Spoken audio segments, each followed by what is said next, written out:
So picture this. You want to play the best video game release in 2023, Alan Wake 2 by Remedy Entertainment, but you've never played the first Alan Wake. Maybe you've never even played a Remedy game before. While I would highly recommend playing the first Alan Wake, especially since it's been remastered, there's a possibility you don't want to play it. Maybe you don't want to play a 13-year-old game.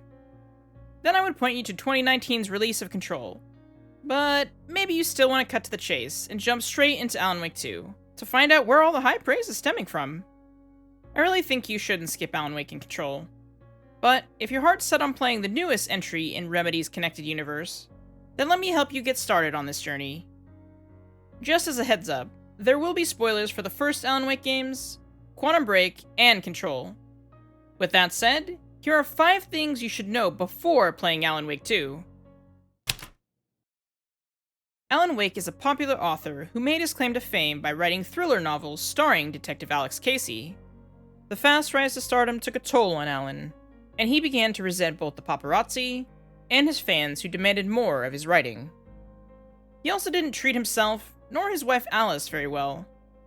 One day he decides to kill off Casey in his books and write something new. Spoiler alert, who knew killing off your cash cow character would be a bad idea?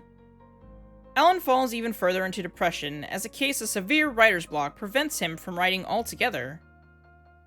Alice arranges a romantic vacation to the sleepy town of Bright Falls, Washington, to get away from their troubles, only to find catastrophically more trouble.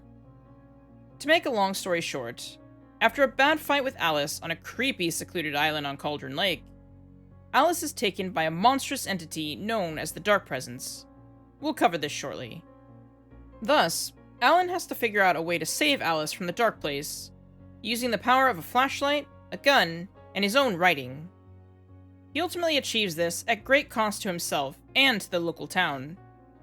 He ends up taking Alice's place within the dark place, and has no choice but to spend the next 13 years trying to write his way out of limbo.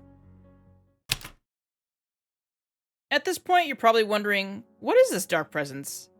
Is it different from the dark place? Is it just a place without any light? All good questions, my friend. The Dark Place is a place of power located deep under Cauldron Lake. It's hard to describe, as it's both physical and supernatural.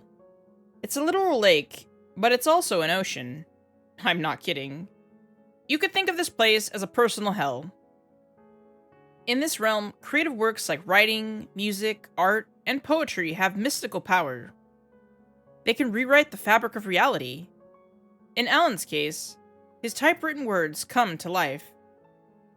The Dark Presence is a supernatural entity that exists within the Dark Place. It's a monster which can infect those it touches to become something known as Taken.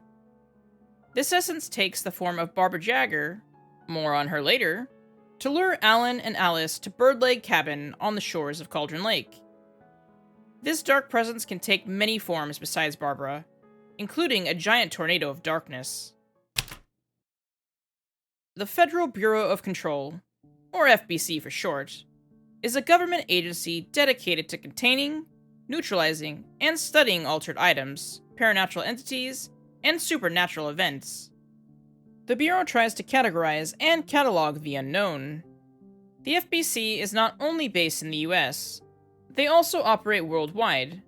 The Bureau's headquarters is in New York City, in a building known as the Oldest House.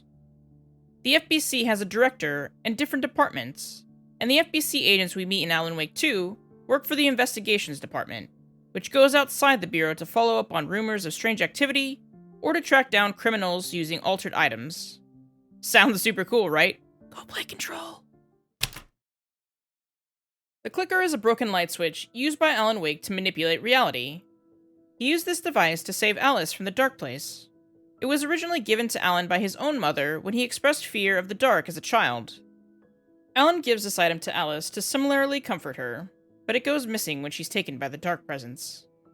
Alan later finds the clicker in a shoebox safeguarded by a woman named Cynthia Weaver, more on her later. It's implied that the clicker was written into the story by Thomas Zane for Alan to find. Spanning all of the Remedy games, there are several hundreds of characters I could spend hours going through. You don't have that kind of time, remember? You're wanting to jump into Alan Wake 2 and figure out what We Sing means. Alice Wake is a photographer who married Alan. She arranged a vacation with Alan to Bright Falls and tried to get him psychiatric help so he could overcome his writer's block. Alice is deeply afraid of darkness, and this fear motivated Alan to free her from the dark place. In the years since the events of the first game, she has been tormented by a monster wearing her husband's face. The FBC reached out to her, both for their own research into Bright Falls, and to offer help. No, not Scratch a Record or that boo-boo you got on your knee. Scratch is an entity we meet at the end of Alan Wake who wears Alan's face. He's a representation of Alan's darkest tendencies and negative rumors about him. We see more of this character through the first Alan Wake DLCs, and American Nightmare. Alex Casey is the name of the main character in Alan Wake's detective novels. He was killed off in The Sudden Stop, Alan's last book in the series. Where to even start with this character?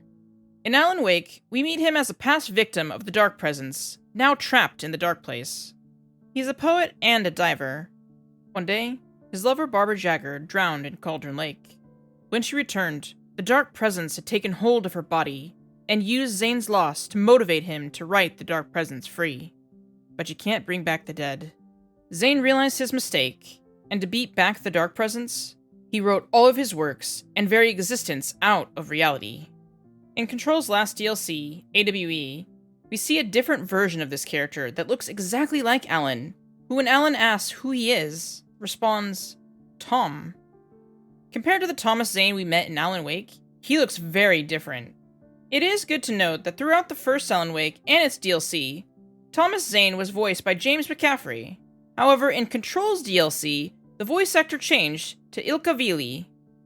There is a lot of speculation around this character, which you should not go looking for until you've played Alan Wake 2.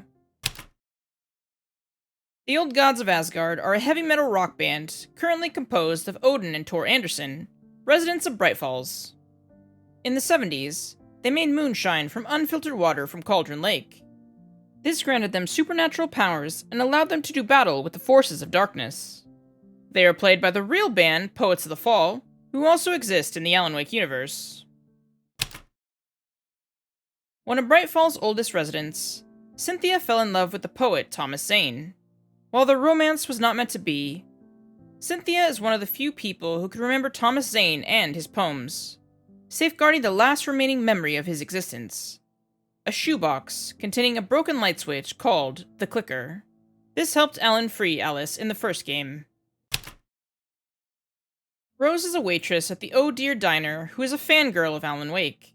At the end of Alan Wake, she took something incredibly important from Cynthia Weaver, a lantern which had kept Cynthia safe from the Dark Presence for years. Tim Breaker is the current sheriff of Bright Falls, taking over after his cousin Sarah, who served previously. Quantum Break fans will notice he is also portrayed by Shawn Ashmore, who voiced the main protagonist, Jack Joyce. Like Thomas Zane, there is much speculation about this character and his role in the overall narrative, so watch out for spoilers if you look him up. Casper Darling was the head of research at the Federal Bureau of Control. In the events of the Control game, Darling ends up ascending to a different plane of existence. All you need to know is he's quirky but brilliant. He's also played by Matthew Peretta, who voices Alan Wake. If, after all this, you still decide to press forward to playing Alan Wake 2 immediately, I hope this information has prepared you. This story is a hefty one, but worth the deep dive. Just don't say I didn't warn you.